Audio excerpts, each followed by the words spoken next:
Hello friends, स्वागत है आप सभी लोगों का आपके अपने यूट्यूब चैनल एग्जाम हिंट्स में।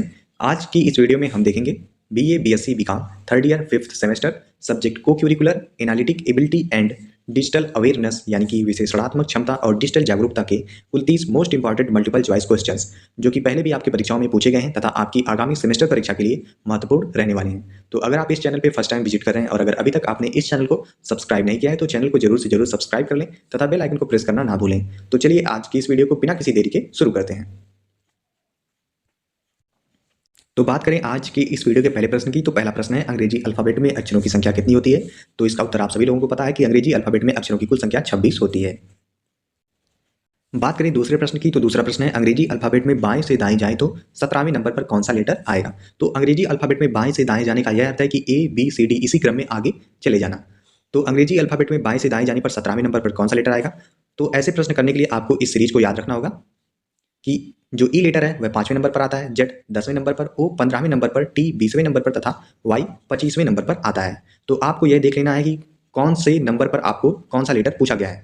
तो यहाँ पर पूछा गया है कि 17वें नंबर पर कौन सा लेटर आएगा, तो इसके लिए आपको सबसे नज़दीक में इसके देखना है। तो ओ जो है वह 15 पे आता है जो कि सबसे नज़दीक है। तो आपको सबसे पहले इस प्रकार लिख लेना है कि ओ आता है वह 15 पर आता है। इसके बाद जो अगला लेटर आएगा ओ के बाद वह पी होता है तथा इसके बाद क्यू आता है। तो ओ 15 पर हुआ, इसलिए पी हो जाएगा वह 16 नंबर पर आएगा तथा जो क्यू लेटर है वह आएगा 17वें नंबर पर। तो इस प्रकार आपका राइट आंसर हो जाएगा ऑप्शन बी। बात करें तीसरे महत्वपूर्ण प्रश्न की, तो तीसरा प्रश्न है अंग्रेजी वर्णमाला को क्रम से लिखने पर ई व डब्ल्यू के ठीक बीच में कौन सा अक्षर आएगा। तो अंग्रेजी वर्णमाला को क्रम से लिखने का आशय है कि सभी लोग आप जानते होंगे कि ए बी सी डी इसी क्रम में लिखना होगा। तो इस क्रम में लिखने के पश्चात ई व डब्ल्यू लेटर के बीच में कौन सा अक्षर इन दोनों के ठीक बीच में आएगा। तो इस प्रश्न को करने के लिए सबसे पहले आपको यह पता होना चाहिए कि जो ई लेटर दिया गया है वह कौन से क्रम पर आता है तथा जो डब्ल्यू लेटर दिया गया है यह कौन से क्रम पर आता है। तो आप सभी लोगों को पता होगा कि ई जो आता है वह 5वें नंबर पर आता है तथा डब्ल्यू लेटर 23वें नंबर पर आता है। तो इन दोनों लेटर्स के नंबर्स को जोड़कर उसे 2 से मल्टीप्लाई करने पर जो नंबर आएगा उस नंबर पर जो लेटर रहेगा वही इसका आंसर हो जाएगा। तो चलिए इसे सॉल्व करके देखते हैं। तो आपका ई आता है लेटर 5वें नंबर पर, डब्ल्यू आता है 23वें नंबर पर। तो इन दोनों लेटर्स को जोड़कर 2 से मल्टीप्लाई करेंगे तो इसका मान आएगा 28/2। 28/2 को सॉल्व करेंगे तो उत्तर मिलेगा 14 और 14वें नंबर पर जो लेटर आता है वह लेटर है डी यानी कि एन। तो इस प्रकार ई व डब्ल्यू के ठीक बीच में एन लेटर आएगा। तो यह हो गया इसका राइट आंसर। बात करें अगले प्रश्न की, तो अगला प्रश्न है शब्द चॉकलेट से कौन सा शब्द बनाया जा सकता है। तो इसके ऑप्शन आप देख लेंगे। पहला ऑप्शन दिया गया है हेल्थ, सेकंड ऑप्शन दिया गया है कूलर, ऑप्शन थर्ड दिया गया है लेट तथा फोर्थ ऑप्शन दिया गया है टेल। तो इस प्रकार के क्वेश्चन करने के लिए सबसे पहले आप यह देख लेंगे कि इनमें जो वर्ड दिए गए हैं वो ऑप्शन के वर्ड से मिल रहे हैं या नहीं। तो जैसा कि आप देख सकते हैं पहला ऑप्शन हेल्थ दिया गया है, इसमें डबल एच आपको दिए गए हैं, जबकि जो हमारा शब्द चॉकलेट दिया गया है इसमें सिंगल एच है। वहीं बात करें दूसरे ऑप्शन की, तो दूसरा ऑप्शन है कूलर। तो इसमें आप देख सकते हैं कि जो आपका वर्ड है आर, लेकिन शब्द चॉकलेट में कहीं भी आपको आर लेटर नहीं मिलेगा। वहीं बात करें चौथे ऑप्शन की, तो चौथा ऑप्शन है टेल। टेल में आपको डबल एल दिख रहा है, लेकिन हमारा जो शब्द चॉकलेट है उसमें सिर्फ एक ही सिंगल एल प्रेजेंट है। बात करें ऑप्शन सी की, तो ऑप्शन सी में लेट दिया गया है और आप देख सकते हैं कि जो शब्द है चॉकलेट इसमें आखिर में लेट लिखा ही मिल जाएगा आपको। तो आप इस प्रकार इसका राइट आंसर हो जाएगा ऑप्शन सी। बात करें पांचवें प्रश्न की, तो पांचवा प्रश्न है कारपेंटर शब्द के अक्षरों में से कौन सा शब्द नहीं बनेगा। तो इसके आप ऑप्शन देख लेंगे। पहला ऑप्शन दिया गया है कार, सेकंड ऑप्शन दिया गया है पेंटर, ऑप्शन थर्ड है कारपेट तथा फोर्थ ऑप्शन दिया गया है रीपेंट। तो इसका जो राइट आंसर होगा वो होगा ऑप्शन बी, क्योंकि आप देख सकते हैं कि कारपेंटर में कहीं भी आई वर्ड नहीं आया है, जबकि जो ऑप्शन सेकंड दिया गया है इसमें आई वर्ड आपको दिख जाएगा, जबकि कारपेंटर शब्द में आई वर्ड आपको कहीं भी नहीं दिखेगा। तो इस प्रकार इसका राइट आंसर हो जाएगा ऑप्शन बी। बात करें अगले प्रश्न की, तो अगला प्रश्न है अंग्रेजी वर्णमाला में जी व एस के ठीक बीच कौन सा अक्षर आता है। तो ऐसे क्वेश्चन को सॉल्व करने के लिए आपको जो दो अक्षर दिए हैं सबसे पहले आपको उनकी पोजीशन याद होनी चाहिए कि वे कौन से नंबर पर आते हैं। तो जी वर्ड है तो आपको G7 से याद रखना है कि यह 7वें पोजीशन पर आता है, तथा एस को याद रखने के लिए आपको ऐसे याद रखना है कि SC और ST। SC में जो पहला लेटर यस है और जो एस के बाद आता है लेटर वह है टी। तो जो SC होता है वह 9th पोजीशन पर तथा जो ST होता है वह 20वें पोजीशन पर होता है। कुछ इस प्रकार से आप अपने दिमाग में बैठा लेंगे कि S 19वें पर तथा जो टी होता है वह 20वें पोजीशन पर आता है। तो हमें यहाँ पर मतलब सिर्फ एस से है, तो G7 आ जाएगा आपका 7वें नंबर पर तथा एस लेटर आपका आ जाएगा 19वें नंबर पर।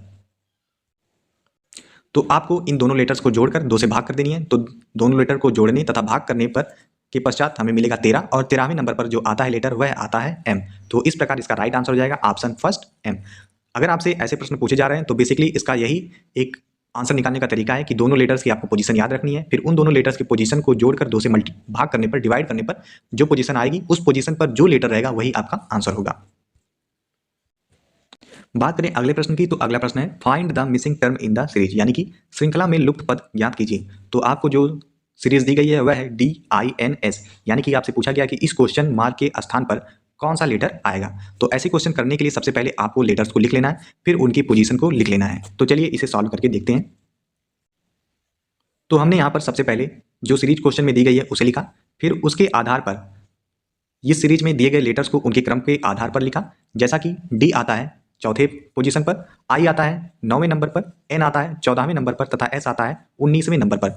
तो जैसा कि आप देख सकते हैं कि ये सभी सीरीज दिए गए हैं वह एक क्रम में दिए गए हैं तथा इनके बीच 5-5 का अंतर है। D चौथे नंबर पर है, I 9वें नंबर पर है, तो इन दोनों के बीच में 5 का अंतर है। ठीक इसी प्रकार I व N के बीच 5 अंकों का अंतर है। इसी प्रकार 14 और 19 यानी कि N लेटर व S लेटर के बीच में भी 5 का अंतर है। तो इस प्रकार जो अगला हमारा टर्म आएगा उसमें भी 5 का अंतर होना चाहिए। तो यस आता है 19वें नंबर पर, और 19 में 5 जोड़ेंगे तो हमें प्राप्त होगा 24, और 24वें पोजीशन पर जो लेटर होता है वह होता है X। तो इस प्रकार हमारा राइट आंसर हो जाएगा ऑप्शन D, X। बात करें 8वें प्रश्न की, तो 8वां प्रश्न है निम्न में से कौन सा शब्द प्रिंसिपल से नहीं बनाया जा सकता। तो आप जैसा कि आप देख रहे हैं कि जो आपका पहला ऑप्शन है प्रिंस, इसमें जो आपका लेटर ई दिया गया है वह आपके प्रिंसिपल शब्द में नहीं दिया गया है। तो क्वेश्चन में पूछा है कौन सा शब्द प्रिंसिपल से नहीं बनाया जा सकता, तो इसलिए आपका जो राइट आंसर हो जाएगा वो हो जाएगा ऑप्शन फर्स्ट। बात करें अगले प्रश्न की, तो अगला प्रश्न है find the missing term in the series. तो सीरीज दी गई है ABEJQ और फिर क्वेश्चन मार्क यानी कि डैश दिया गया है। तो हमें यह बताना है कि यहाँ पे जो डैश दिया है यहाँ पर कौन सा लेटर आएगा। तो ऐसे क्वेश्चन को करने के लिए सबसे पहले इस सीरीज को लिखेंगे, फिर वे कौन से पोजीशन पर आते हैं उस नंबर्स को लिखेंगे। तो चलिए इसे सॉल्व करके देखते हैं। तो सबसे पहले हमने क्वेश्चन में दी गई सीरीज को लिखा जो कि है ABEJQ, तथा इनके हमने अल्फाबेट पोजीशन को लिखा। जैसे कि जो A लेटर है वह पोजीशन 1 पर आता है, B लेटर पोजीशन नंबर 2 पर, E 5वें पर, J 10वें पर तथा Q 17वें पर आता है। तो आप जैसा कि देख सकते हैं कि पहले व दूसरे लेटर के बीच में 1 का अंतर है, B और E यानी कि जो दूसरे और 5वें पर है उनके बीच में 3 का अंतर है, तथा E और J इनके बीच में क्रमशः 5। ठीक इसी प्रकार J और Q के बीच में 7 का अंतर है। तो जैसा कि आप देख सकते हैं कि 1, 3, 5, 7, तो इस प्रकार जो अगला लेटर आएगा वो आएगा 9वां। तो जो Q है हमारा 17वें पर है, तो 17 में जब 9 जोड़ेंगे तो जो भी हमें नंबर प्राप्त होगा उस नंबर पर जो लेटर होगा वह उसका आंसर हो जाएगा। तो इस प्रकार 17 में 9 जोड़ने पर 26 प्राप्त होता है, और 26वें नंबर पर जो लेटर होता है वह आता है Z। तो इस प्रकार इस क्वेश्चन का राइट आंसर हो जाएगा ऑप्शन D। बात करें अगले प्रश्न की, तो अगले प्रश्न में भी हमें मिसिंग टर्म को ज्ञात करना है। तो यहाँ पर सीरीज दी गई है KMO-SU-Y। तो सबसे पहले हमें इनके पोजीशंस को लिख लेना है। तो हमने यहाँ पर इनके पोजीशंस को लिखा है। K आता है 11वें नंबर पर, M 13 पर, O 15 पर, S 19 पर, U 21 पर तथा Y 25 पर आता है। तो जैसा कि आप देख रहे हैं हमें यहाँ पर एक सीरीज प्राप्त हो रही है 11, 13, 15, यानी कि हर लेटर्स के बीच में 2-2 का अंतर है। फिर 19 और 21 दिया है, इनके बीच में भी 2 का अंतर है। ठीक इसी प्रकार O और S के बीच में जो भी लेटर आएगा वह O से 2 अधिक होगा तथा S से 2 कम होगा। तो 15 में जैसे यहाँ पर यम है, तो यम 15 13 नंबर पर है, तो 13 में हमने 2 जोड़ा तो 15 प्राप्त हुआ। 15 पर O होता है। ठीक इसी प्रकार अगर हम 15 में 2 जोड़ेंगे तो हमें 17 प्राप्त होगा, और 17वें नंबर पर जो लेटर होता है वह होता है Q। 17वें नंबर पर लेटर आ जाएगा Q। ठीक इसी प्रकार 17 में 2 जोड़ा तो 19 प्राप्त हुआ, 19 पर लेटर आता है S, और 19 में 2 जोड़ने पर हमें प्राप्त हुआ U, और U आता है पोजीशन नंबर 21 पर। ठीक इसी प्रकार जब हम 21 में 2 जोड़ेंगे तो हमें प्राप्त होगा 23, और 23वें नंबर पर जो लेटर आता है वह आता है W। तो इस प्रकार इस क्वेश्चन का जो राइट आंसर हो जाएगा वह हो जाएगा ऑप्शन C, Q और W। बात करें अगले प्रश्न की, तो अगला प्रश्न है 4 letters groups are given out of which 3 are same in a certain way. यानी कि यहाँ पर आपको 4 लेटर्स के ग्रुप दिए गए हैं जिनमें से 3 किसी ना किसी तरह से एक दूसरे से सेम है। Find the odd group that does not belong to the group, यानी कि एक कोई चौथा ग्रुप है जो उन तीनों ग्रुप से अलग है, तो आपको उसे बताना है। तो यहाँ पर जैसा कि आप देख सकते हैं कि ऑप्शन दिए गए हैं MJQ, EBI, GDK तथा RNU। तो ऐसे क्वेश्चन को सॉल्व करने के लिए सबसे पहले आपको इन चारों लेटर्स की सीरीज को लिख लेना है, फिर उनके जो नंबर है यानी कि वे किस नंबर पर आते हैं उन्हें लिख लेना है, फिर उनमें आपको सिमिलैरिटी और डिसिमिलैरिटी पता चलेगी। तो चलिए इसे सॉल्व करके देखते हैं। तो हमने इन लेटर्स को लिख लिया है जिनमें पहला ऑप्शन था MJQ। तो MJQ में जैसा कि आप देख रहे हैं कि जो पहला लेटर है M वह 13वें नंबर पर आता है, तथा जो चौथा लेटर है वह Q 17वें नंबर पर आता है, तथा इन दोनों के बीच का जो अंतर है वह है अंतर 4 का। ठीक इसी प्रकार जो दूसरा ऑप्शन है EBI, इसमें जो पहला लेटर है E 5वें नंबर पर आता है, E 9वें नंबर पर आता है, और इन दोनों के बीच का अंतर भी है 4। बात करें तीसरे ऑप्शन की, तीसरा ऑप्शन है GDK। तो GDK में जैसा कि आप देख सकते हैं G 7वें नंबर पर आता है तथा K आता है 11वें नंबर पर, और इन दोनों के बीच का भी अंतर है 4। वहीं बात करें आपके आखिरी ऑप्शन की, तो आपका आखिरी ऑप्शन है RNU। तो जैसा कि आप देख सकते हैं R आता है 18वें नंबर पर तथा U आता है 21वें नंबर पर, और इन दोनों के बीच का जो अंतर हो जाएगा वो हो जाएगा 3। तो जैसा कि आप देख सकते हैं शुरुआत के 3 सीरीज में जो अंतर मिला है वह मिला है 4 का, जबकि चौथे में मिला है अंतर 3 का। तो इस प्रकार जो आपका राइट आंसर हो जाएगा वो हो जाएगा ऑप्शन नंबर 4। बात करें अगले प्रश्न की, तो अगला प्रश्न है शब्दों अक्षरों के विषम युग को ज्ञात करें। तो जैसा कि यहाँ पर आप ऑप्शन देख सकते हैं, पहला ऑप्शन है AEIMQ, सेकंड ऑप्शन दिया गया KOSWA, ऑप्शन थर्ड है EIMQU तथा फोर्थ ऑप्शन दिया गया है NRUZE। तो इस प्रकार के क्वेश्चन करने के लिए ठीक उसी प्रकार आपको इन सभी के पोजीशंस को लिख लेना है कि कौन सा लेटर कौन से पोजीशन पर आता है। तो चलिए इसे सॉल्व करके देखते हैं। तो यहाँ पर हमने सभी लेटर्स के पोजीशंस को लिख लिया है। तो यहाँ पर जैसा कि आप देख सकते हैं कि जो आपका पहला ऑप्शन है, ऑप्शन दूसरा है तथा ऑप्शन तीसरा है, इन सभी ऑप्शंस के लेटर में आपको 4-4 का अंतर मिल जाएगा। जैसे कि ए और ई, ए आता है पहले पर और ई आता है 5वें पर, तो इन दोनों के बीच का अंतर 4 है। ठीक उसी प्रकार 5 और 9 के बीच का अंतर 4 है, 9 और 13 के बीच का अंतर 4 है तथा 13 और 17 के बीच का अंतर 4 है। ठीक उसी प्रकार जो दूसरा ऑप्शन दिया गया उसमें आप देख सकते हैं 11 और 15 के बीच का अंतर 4 है, 19 और 23 के बीच का अंतर 4 है तथा 23 में आप जब 4 जोड़ेंगे तो 27 हो जाएगा और 27 यानी कि 26 पर जेड आ जाएगा तथा 27वां लेटर आपका फिर ए हो जाएगा जो कि आपका पहले पोजीशन पर आता है। ठीक इसी प्रकार आपका ऑप्शन थर्ड है, लेकिन जब आप ऑप्शन 4 को देखेंगे तो इसमें 14 में 4 जोड़ेंगे 18 मिलेगा, लेकिन जब आप 18 में 4 जोड़ेंगे तो 22 होना चाहिए, जबकि यहाँ पर 21 दिया है। तो इस प्रकार आपका जो चौथा ऑप्शन है वह इन तीनों से विषम हो जाएगा। तो इस प्रकार आपका राइट आंसर हो जाएगा ऑप्शन 4। बात करें अगले प्रश्न की, तो अगला प्रश्न है जिस प्रकार कैंची कपड़ा से संबंधित है उसी प्रकार हंसिया किससे संबंधित है। तो जैसा कि आप देख सकते हैं यहाँ पर दिया है कैंची कपड़ा, यानी कि जो कैंची होता है वह कपड़ा काटने के काम आता है। ठीक इसी प्रकार यहाँ पर हंसिया दिया है, तो हंसिया क्या काटने के काम में आता है, तो हंसिया घास या फिर फसल काटने के काम में आता है। तो इसका जो राइट आंसर हो जाएगा वो हो जाएगा ऑप्शन सेकंड। वहीं बात करें अगले प्रश्न की, तो अगला प्रश्न है जैसे कोट के लिए बटन है वैसे ही डैश के लिए दरवाजा। तो जैसा कि आप देख सकते हैं कि जो इसमें टर्म दिए गए हैं कोट के लिए बटन, यानी कि बटन कहाँ पर लगती है, तो बटन लगती है आपका कोट में। ठीक उसी प्रकार जो दरवाजा होता है वह कहाँ पर लगा होता है, तो दरवाजा लगा होता है दीवार में। तो इसका राइट आंसर हो जाएगा ऑप्शन थर्ड। बात करें अगले प्रश्न की, तो अगला प्रश्न है गर्म का संबंध ठंडे से उसी प्रकार है जैसे भारी का संबंध है। तो जैसा कि आप देख सकते हैं कि जो दोनों शब्द दिए गए हैं वह एक दूसरे के विपरीत है, गर्म और ठंड। तो ठीक इसी प्रकार जो भारी है वह संबंधित होगा उसके विपरीत से, यानी कि हल्के से। तो इसका राइट आंसर हो जाएगा ऑप्शन सेकंड। बात करें अगले प्रश्न की, तो अगला प्रश्न है ए बी की बहन है, सी बी की माता है, डी सी का पिता है और ई डी की माता है। तो ए डी से किस प्रकार संबंधित है। तो ऐसे क्वेश्चन को सॉल्व करने के लिए सबसे पहले जैसे जैसे जिस क्रम में आपको संबंध दिए हैं उसी प्रकार उसे आप लिख लेंगे। तो सबसे पहला दिया है ए बी की बहन है, तो सबसे पहले जो सेम जनरेशन के हैं उन्हें सेम लाइन में आप लिखेंगे। तो जैसे दिया है ए बी की बहन है तो ठीक इसी प्रकार आप लिखेंगे ए जो है वह बी की बहन है। फिर अगला दिया है सी बी की माता है, तो बी की माता कौन है, तो बी की माता है सी। फिर दिया है डी सी का पिता है, यानी कि डी जो है वह सी का क्या है, पिता है। वहीं अगला इक्वेशन दिया है ई डी का पिता है, यानी कि डी के पिता है ई। तो यहाँ पर आप ई लिख लेंगे। तो प्रश्न पूछा है ए से डी का क्या संबंध है, तो आपसे बेसिकली पूछा है ए का डी से क्या संबंध है। तो जैसा कि आप देख रहे हैं कि ए और बी भाई बहन है और इन दोनों की जो मम्मी हो जाएंगी वो हो जाएंगी सी, और जो सी के पिता है वो हो जाएंगे डी, यानी कि ए और बी के नाना। तो पूछा है ए से डी किस प्रकार संबंधित है, तो ए जो हो जाएगा वो हो जाएगा माफ कीजिएगा, ए जो हो जाएगी वो हो जाएगी डी की नातिन और डी हो जाएंगे ए के नाना। तो इस प्रकार जो इसका राइट आंसर हो जाएगा वो हो जाएगा ऑप्शन डी। बात करें अगले प्रश्न की, तो अगला प्रश्न है आर डी का भाई है, क्यू आर की बहन है, ए एफ का भाई है, एफ डी की पुत्री है, एम क्यू का पिता है, तो ए का चाचा कौन है। तो जैसा कि हमने बताया कि ऐसे प्रश्न को करने के लिए सबसे पहले आपको जो जो रिलेशन दिए हैं उसी क्रम में आपको लिख लेना है। तो सबसे पहले आपको दिया है कि आर डी का भाई है, तो सबसे पहले आप लिखेंगे आर, और ये किसका भाई है, ये भाई है डी का।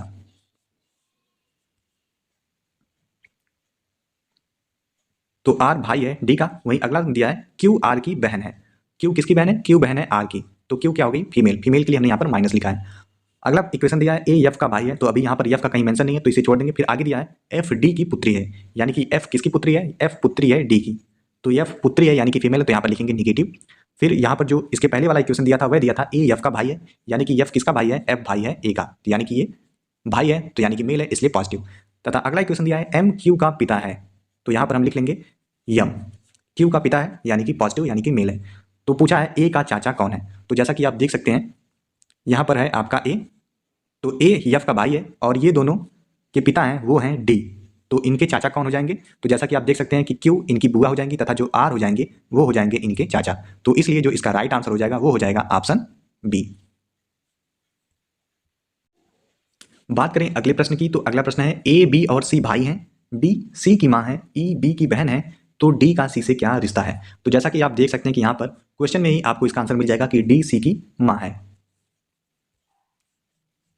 और प्रश्न भी आपसे पूछा है डी का सी से क्या रिश्ता है, तो इसका आप डायरेक्ट आंसर बता देंगे कि डी और सी में माँ और बेटे का रिश्ता है, तो इसका जो राइट आंसर हो जाएगा वो हो जाएगा ऑप्शन डी माँ। चलिए इसे सॉल्व करके देखते हैं कि इसका राइट आंसर क्या आएगा। तो जैसा कि दिया है ए बी और सी भाई हैं, तो सबसे पहले आप लिख लेंगे ए बी और सी, ये सब क्या है, भाई हैं। डी सी की माँ है, यानी कि जो डी है वह सी की माँ है, तो जो डी है वह ए बी सी इन तीनों की माँ होगी, क्योंकि ए बी और सी आपस में भाई हैं। वहीं अगला क्वेश्चन दिया है ए बी की बहन है, जो ई है वह बी की बहन है, तो यहाँ पर आप ई लिख देंगे। तो ई सिर्फ बी की बहन नहीं होगी, क्योंकि ए बी सी ये सभी आपस में भाई हैं, तो इन ई जो है इन तीनों की बहन हो जाएगी। फिर अगला क्वेश्चन दिया है डी का सी से क्या रिश्ता है, तो जैसा कि आप देख सकते हैं डी जो है वह सी की माँ है, तो इस प्रकार इसका राइट आंसर हो जाएगा ऑप्शन डी। बात करें अगले प्रश्न की, तो अगला प्रश्न है बी सी का पति है, ए बी की बहन है और डी सी की बहन है, तो डी का ए से क्या रिश्ता है। तो सबसे पहले हम संबंध को लिखेंगे। तो पहला संबंध दिया है बी सी का पति है, तो सबसे पहले हम लिखेंगे बी, क्योंकि यह पति है यानी कि मेल है, तो प्लस, और इसकी पत्नी जो है वह सी है यानी कि निगेटिव फीमेल। इन दोनों का संबंध पति पत्नी का है, इसलिए इन दोनों को ब्रैकेट में कर लेंगे। फिर अगला क्वेश्चन दिया ए बी की बहन है, यानी कि बी की बहन कौन है, बी की बहन ए है और ये फीमेल है, इसलिए निगेटिव लगा देंगे। फिर अगला इक्वेशन दिया है कि डी सी की बहन है, सी की बहन कौन है, सी की बहन डी है और यह फीमेल है, इसलिए निगेटिव साइन। फिर पूछा है डी का बी से क्या संबंध है। तो जैसा कि आप जानते हैं कि बी और सी एक दूसरे पति पत्नी है, तो सी के जो पति हैं वो हैं बी और सी की बहन है डी। तो पत्नी की बहन से उसके पति का क्या संबंध होता है, तो वह संबंध होता है जीजा और साली का। तो इसमें आपका राइट आंसर हो जाएगा वो हो जाएगा ऑप्शन फर्स्ट साली। बात करें अगले प्रश्न की, तो अगला प्रश्न है एक्स वाई का पति है, डब्ल्यू एक्स की पुत्री है, जेड डब्ल्यू का पति है, एन जेड की पुत्री है, तो एन का वाई से क्या संबंध है। तो चलिए इस क्वेश्चन को देखते हैं। तो सबसे पहला जो इक्वेशन दिया है वह दिया है एक्स वाई का पति है, तो यानी कि एक्स वाई का पति है, तो एक्स मेल हुआ वाई फीमेल। फिर आगे बोला है कि डब्ल्यू जो है वह एक्स की पुत्री है, यानी कि एक्स की पुत्री कौन है, तो एक्स की पुत्री डब्ल्यू है, और ये दोनों आपस में पति पत्नी है, इसलिए इन दोनों को ब्रैकेट में बंद कर देंगे। फिर आगे क्वेश्चन दिया है कि जेड जो है वह डब्ल्यू का पति है, यानी कि डब्ल्यू जो है वह पुत्री है तो फीमेल, और इसका जो पति है वह है कौन, जेड, जेड मेल हुआ, इन दोनों को भी ब्रैकेट में बंद कर देंगे। आगे क्वेश्चन दिया है कि एन जो है वह जेड की पुत्री है, तो एन पुत्री है इसलिए निगेटिव साइन। फिर पूछा है एन का वाई से क्या संबंध है, एन का वाई से क्या संबंध है। तो एन जो है वह इन दोनों की पुत्री है, और जो डब्ल्यू है यानी कि जो एन की मम्मी है वह एक्स की पुत्री है, तो एन जो एक्स जो हुए वह एन के नाना हुए, और जो एन की नानी हुई वो हो जाएंगी वाई। तो इस प्रकार जैसा कि आप देख सकते हैं कि वाई और एन में नातनी और नानी का संबंध हो जाएगा। तो इस प्रकार इसका जो राइट आंसर हो जाएगा वो हो जाएगा ऑप्शन डी। बात करें कुछ अन्य महत्वपूर्ण प्रश्नों की, तो उनमें पहला प्रश्न है if ATM is coded as 1 then how will the be coded as, यानी कि यदि एटीएम को कोड में 1 लिखा जाता है तो THE यानी कि दा को कोड में क्या लिखा जाएगा। तो सबसे पहले जो दो लेटर दिए हैं उनके बीच हम रिलेशन फाइंड करेंगे। तो पहला वर्ड है एटीएम और दूसरा है 1। तो आप देख सकते हैं कि जो एटीएम और 1 में रिलेशन है वह उनमें पहला लेटर जो ए है, ए के बाद ए आता है पहले नंबर पर और बी आता है दूसरे नंबर पर, तथा जो टी लेटर है, टी लेटर के बाद आता है यू और एम के बाद आता है एन। ठीक उसी प्रकार जो आपका दा आएगा, दा में आप देखेंगे कि टी के बाद आता है लेटर यू, ABCD जब आप पढ़ेंगे तो उसमें टी के बाद यू आएगा, एच के बाद आई आता है तथा ई के बाद एफ आता है। चलिए इसे आपको समझाते हैं। तो सबसे पहले आप एटीएम लिख लेंगे, फिर उसके नीचे लिखेंगे 1। तो जब आप ABCD पढ़ेंगे या ABCD आपको अल्फ़ाबेट लिखा हुआ मिलेगा तो आप देखेंगे कि ए के बाद आता है बी, टी के ठीक बाद आता है यू तथा एम के ठीक बाद आता है एन। तो बेसिकली इसमें कुछ नहीं किया गया, इसमें एक एक वर्ड को आगे जोड़ दिया गया है। तो ठीक इसी प्रकार जब हम दा लेटर में एक एक वर्ड आगे जोड़ेंगे तो टी के बाद आता है यू, एच के ठीक बाद आता है आई और ई के ठीक बाद आता है एफ। तो इस प्रकार हम इसका राइट आंसर निकाल सकते हैं, और इसमें इसका राइट आंसर हो जाएगा ऑप्शन सेकंड। बात करें अगले प्रश्न की, तो अगला प्रश्न है यदि कूट भाषा में मद्रास को NBESBT लिखा जाता है तो उसी भाषा में BOMBAY को क्या लिखा जाएगा। तो सबसे पहले हमने जो वर्ड दिए हैं उन्हें लिखा। तो वर्ड दिया था मद्रास, तो हमने यहाँ पर मद्रास को लिखा। फिर दूसरा वर्ड दिया था NBESBT यानी कि नेपसेट, तो हमने उस लेटर को लिखा। तो जैसा कि हम देख सकते हैं इन दोनों के बीच रिलेशन वही है जो ऊपर वाले क्वेश्चन में था, यानी कि M के बाद जो लेटर आता है N उसे लिखा गया, A के बाद लेटर आता है B उसे लिखा गया, D के बाद लेटर आता है E उसे लिखा गया, R के बाद लेटर आता है S, A के बाद B और S के बाद T। तो जो लेटर प्राप्त हुए उन्हीं को कोड कर दिया गया। ठीक इसी प्रकार जो हमारा लेटर दिया गया है बॉम्बे, उनमें हम एक एक लेटर जोड़कर जो लेटर आएगा वही लेटर उसका आंसर हो जाएगा। तो हमने बी में एक लेटर आगे जोड़ा, यानी कि बी के बाद सी, ओ के बाद पी, एम के बाद एन, बी के बाद सी, ए के बाद बी और वाई के बाद जेड। तो इस प्रकार जो लेटर हमें प्राप्त हुए हैं वह है ऑप्शन 2 का, इसलिए इसका राइट आंसर हो जाएगा ऑप्शन सेकंड। बात करें अगले प्रश्न की, तो अगला प्रश्न है यदि CRAX यानी कि क्रैक्स को कोड में XIZC लिखा जाता है तो एंड को क्या लिखा जाएगा। तो सबसे पहले हमने यहाँ पर क्रैक्स लिखा और लिखा उसका कोड किया हुआ शब्द XIZC। तो जैसा कि हम देख सकते हैं कि जो C के अपोजिट लेटर आता है वह आता है X आर के जो अपोजिट लेटर आता है वह आता है आई, ए के जो अपोजिट आता है जेड आता है, तथा एक्स के अपोजिट सी आता है। ठीक उसी प्रकार जो वर्ड दिया गया है एंड, उसे हमने लिखा, और एंड के जो अपोजिट वर्ड आता है वह आता है जेड, एन के अपोजिट जो वर्ड आता है वह आता है एम, तथा डी के जो अपोजिट वर्ड आता है वह आता है डब्ल्यू। तो इस प्रकार अपोजिट वर्ड्स को हम देखकर इसका राइट आंसर फाइंड कर सकते हैं। तो इसका राइट आंसर हो जाएगा option first, Z M W. बात करें अगले प्रश्न की, तो अगला प्रश्न है, यदि स्लाइड्स को कोड में PKJ CFR लिखा जाता है तो PASTES को कोड में क्या लिखा जाएगा। तो सबसे पहले यहाँ पर हमने जो वर्ड दिए गए स्लाइड्स और PKJ CFR को हमने लिख लिया है, और उसके ऊपर तथा नीचे हमने क्रमशः उसके सीरियल नंबर को लिखा है कि कौन सा लेटर कौन सी पोजीशन पर आता है। तो जैसा कि आप देख रहे हैं कि S के ठीक बाद T आता है, यानी कि S में एक जोड़ा गया है तो T प्राप्त हुआ है, तथा L के ठीक पहले K आता है, यानी कि हमने L में से एक कम किया है तब क्या है। ठीक इसी प्रकार I में हमने जब एक जोड़ा है तब हमें J प्राप्त हुआ है, तथा D में से एक हमने घटाया तब हमें C प्राप्त हुआ है। ठीक आगे देखेंगे तो E में एक जोड़ने पर F मिलेगा, तथा S में से एक घटाने पर हमें R प्राप्त होगा। तो यानी कि पहले लेटर को हमने एक जोड़ा है तथा उसके ठीक बाद वाले में से एक घटाया, फिर एक जोड़ा है, फिर एक घटाया, तो इस प्रकार हमें ये सीरीज प्राप्त हुई है। तो जो हमें वर्ड दिया गया है पेस्ट्स, तो ठीक इसी प्रकार हम इस शब्द को देखेंगे। तो यहाँ पर हमने जो शब्द था पेस्ट्स उसको लिख लिया, तथा उसके सीरियल नंबर्स को हमने यहाँ पर क्रमशः लिखा है। तो जो P आता है वह 16वें नंबर पर आता है, 16 में एक जोड़ेंगे तो 17 मिलेगा, और 17वें नंबर पर Q लेटर आता है। A पहले पर आता है तो उसमें से हमें एक घटाना है, यानी कि हमें इसका अपोजिट चले जाना है। तो A में से जब एक घटाएंगे तो हमें जो प्राप्त होगा वो प्राप्त होगा Z। ठीक इसी प्रकार जो S लेटर है, S 19वें पर आता है, तो इसमें हमने एक जोड़ा यानी कि 20वें, और 20वें लेटर पर T आता है। T से ठीक एक पहले यानी कि 20 नंबर है तो 20 में से एक घटाएंगे तो हमें S प्राप्त होगा। फिर अगला लेटर है E 5वें नंबर पर आता है, तो E में एक जोड़ेंगे यानी कि E से ठीक पहले हमें F प्राप्त होगा, और S से ठीक बाद यानी कि S से ठीक पहले यानी कि S में से एक घटाने पर हमें R प्राप्त होगा। तो इस प्रकार जो हमें सीरियल्स प्राप्त हुए हैं, जो हमें टेक्स्ट प्राप्त हो रहा है वो प्राप्त हो रहा है QZTSFR, यानी कि हमारा जो ऑप्शन नंबर 2 था वह हमारा करेक्ट हो जाएगा। वहीं बात करें अगले प्रश्न की, तो अगला प्रश्न है, किसी कोड में स्लाइड को NUZGF लिखा जाता है तो उस कोड में MOUSE को क्या लिखा जाएगा। तो सबसे पहले हमने यहाँ पर जो हमारे टर्म दिए गए थे उन्हें हमने लिखा स्लाइड, और जो सेकंड टर्म था NUJGF, और उसके ऊपर हमने उनके सीरियल नंबर्स को लिखा। जैसे कि S जो आता है वो 19 नंबर पर आता है, L 22 पर आता है, I 9वें नंबर पर आता है, D चौथे पर तथा E 5वें नंबर पर आता है। ठीक इसी प्रकार हमने नीचे के लेटर्स को भी उनके नंबर के आधार पर अरेंज कर दिया। तो इनमें हम जो सिमिलैरिटी देखते हैं, पाते हैं कि जो S से जो दूसरे S के जो 2 लेटर बाद आता है वो U आता है, उसे दूसरे नंबर पर लिखा गया है, तथा L से जो दूसरे लेटर पर आता है वह आता है N, और उसे पहले नंबर पर लिखा गया है। और I के ठीक बाद हमें प्राप्त होता है J, उसे सेम पोजीशन पर लिखा गया है। उसके बाद जो D आता है वह उसके दूसरे पोजीशन पर F आता है, उसे अलग लिखा गया है इस साइड लास्ट में, तथा जो E लेटर है उसके 2 अंक बाद हमें J प्राप्त होता है, उसे इस पोजीशन पर लिखा गया है। तो इस प्रकार कुछ हमें ये वर्ड प्राप्त होता है। एक बार पुनः इसे समझने का प्रयास करते हैं। तो जैसा कि आप देख सकते हैं यहाँ पर इसे अरेंज किया गया है कुछ सीरियल में। तो सबसे पहले यहाँ पर 2 की सीरियल बनाई गई, फिर लास्ट की 2 की सीरियल बनाई गई। तो इन दोनों में तिर्यक के निशान के तरीके से 2-2 का बढ़ावा किया गया है। सेम इसी प्रकार इसमें भी जो बीच का आपका बच रहा है उसमें बस एक ऐड कर दिया गया है। तो जो हमारा टर्म दिया गया है माउस, उसमें जो पहला लेटर है यम, उसमें हम जब 2 ऐड करेंगे तो 13 2 15, 15वें नंबर पर हमें ओ प्राप्त होगा। और ओ जो कि 15 लेटर पर दिया गया है उसमें हम जब 2 ऐड करेंगे तो हमें क्यू प्राप्त होगा। और यू में जब हम 1 जोड़ेंगे तो हमें वी मिलेगा। ठीक इसी प्रकार जो हमारा अगला है एस, एस में हम 2 जोड़ेंगे तो हमें यू मिलेगा, तथा ई में हम जब 2 जोड़ेंगे तो हमें जी प्राप्त होगा। तो इस प्रकार जो हमारा राइट आंसर हो जाएगा वो हो जाएगा ऑप्शन सेकंड। बात करें अगले प्रश्न की, तो अगला प्रश्न है, यदि एक निश्चित कोड में डीएन को सीएम लिखा जाता है तो टीओ को क्या लिखा जाएगा। तो जैसा कि आप देख रहे हैं डीएम और सीएम में क्या संबंध है, तो डी से पहले जो लेटर आता है वह आता है सी, तथा एन से जो पहले लेटर आता है एम। ठीक इसी प्रकार टीओ में जो टी से पहले लेटर आएगा वो आएगा यस, तथा ओ से जो पहले लेटर आएगा वो आएगा एन। तो इस प्रकार इसका राइट आंसर हो जाएगा ऑप्शन 4। बात करें अगले प्रश्न की, तो अगला प्रश्न है, यदि मैटर के लिए टाइम रेट हो तो बियॉन्ड के लिए क्या होगा। तो जैसा कि आप देख सकते हैं सबसे पहले आप लिखेंगे जो टर्म आपको दिए रहेंगे मैटर, और दूसरा टर्म लिखेंगे आप जो आपको क्वेश्चन में दिया रहेगा, यहाँ पर दिया है टाइम रेट। अब इन दोनों के बीच आप देखेंगे कि क्या सिमिलैरिटी दोनों के बीच दी गई है। तो जैसा कि आप देख सकते हैं कि मैटर में 6 अंक है, और जो दूसरा अंक में दिया गया टाइम रेट उसमें भी 6 अंक है। तो इसमें बेसिकली जो किया गया है वो किया गया है उन लेटर्स को एक्सचेंज कर दिया गया। जैसे जो आपका लेटर था मैटर, उसे आपको टी लेटर को पहले कर दिया गया है, एम को तीसरे नंबर पर, तथा ए को सेम के पोजीशन पर रखा गया है। ठीक उसी प्रकार इसके जो लास्ट के 3 भाग हैं उसमें भी आर को पहले कर दिया गया है, टी को लास्ट में कर दिया गया है, तथा ई को सेम पोजीशन पर रखा गया है। ठीक इसी प्रकार जब हम बियॉन्ड को करेंगे, यानी कि वाई को पहले, बी को तीसरे नंबर पर, तथा ई को सेम पोजीशन पर, और इसके लास्ट के 3 भाग को भी ठीक उसी प्रकार हम जब अरेंज करेंगे तो हमें यह सीरीज प्राप्त होगी जो कि है YEBDNO।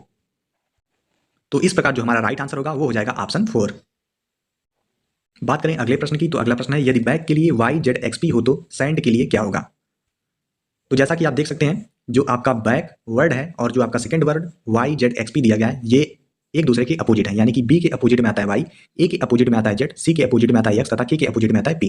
ठीक इसी प्रकार जो हमारा दूसरा वर्ड दिया गया है जिसके लिए हमें उसके मान को ज्ञात करना है, जो कि है सेंड, तो इसका जब हम अपोजिट करेंगे तो s का अपोजिट आता है h, a का z और n का m तथा b का w। तो हमें जो वर्ड प्राप्त हो रहे हैं वह प्राप्त हो रहा है h z m w। तो इस प्रकार हमारा राइट आंसर हो जाएगा ऑप्शन थर्ड। बात करें अगले प्रश्न की, तो अगला प्रश्न है यदि एग्जाम को 1 2 3 4 लिखा जाए तो उसी कूट भाषा में मैक्स को क्या लिखेंगे। तो सबसे पहले एग्जाम वर्ड दिया गया है, उसे 1 2 3 4 लिखा गया है, तो अब हमें मैक्स का लिखना है। तो सबसे पहले हम मैक्स लिखेंगे और देखेंगे कि m कौन से पोजीशन पर दिया है। तो m दिया है 4, m के लिए जो नंबर है वह 4 है, तो m के नीचे 4 लिख देंगे। फिर a के लिए जो नंबर दिया गया है 3, वह 3 लिख देंगे। फिर x के लिए जो नंबर दिया गया है इस सीरीज में 2 है, तो हम यहाँ पर 2 लिखेंगे। तो इस प्रकार जो मैक्स के लिए हमें नंबर्स की सीरीज प्राप्त हुई है वह है 4 3 2। तो इस प्रकार जो आपका राइट आंसर जाएगा वो हो जाएगा ऑप्शन नंबर फर्स्ट। बात करें आज के इस वीडियो के आखिरी प्रश्न की, तो आखिरी प्रश्न है यदि फॉक्स को ENW लिखा जाए तो उसी कोड भाषा में पावर को कैसे लिखा जाएगा। तो सबसे पहले हम जो आपको लेटर्स दिए गए हैं उन्हें लिखेंगे। तो फॉक्स दिया है और ENW दिया है, तो उन्हें एक दूसरे के अपोजिट में, एक दूसरे के साइड में लिख लेंगे। तो हम देखेंगे कि इनमें सिमिलरिटी ये है कि F से पहले जो लेटर आता है वह आता है E, O से पहले आता है N तथा X से पहले आता है W। तो ठीक इसी प्रकार पावर में P से पहले आएगा O से पहले आएगा N, W से पहले आएगा V, E से पहले आएगा D और R से पहले आएगा Q। यानी कि इनमें से एक एक लेटर्स को घटा देना है। तो इस प्रकार जो हमें सीरीज प्राप्त हुई वो प्राप्त हुई ONVDQ। तो इस प्रकार हमारा जो राइट आंसर हो जाएगा वो हो जाएगा ऑप्शन सेकंड। तो आज की इस वीडियो में हमने BA BSc BCom 5th semester subject co curricular analytic ability and digital awareness के कुल 30 most important multiple choice questions को देखा है। हमें उम्मीद है कि आपको ये वीडियो पसंद आई होगी। अगर आपको वीडियो से थोड़ी सी भी हेल्प मिली हो तो वीडियो को जरूर लाइक करें, चैनल को सब्सक्राइब करना ना भूलें तथा एक प्यारा सा कमेंट करके जरूर बताएं कि आपको ये वीडियो कैसी लगी। धन्यवाद।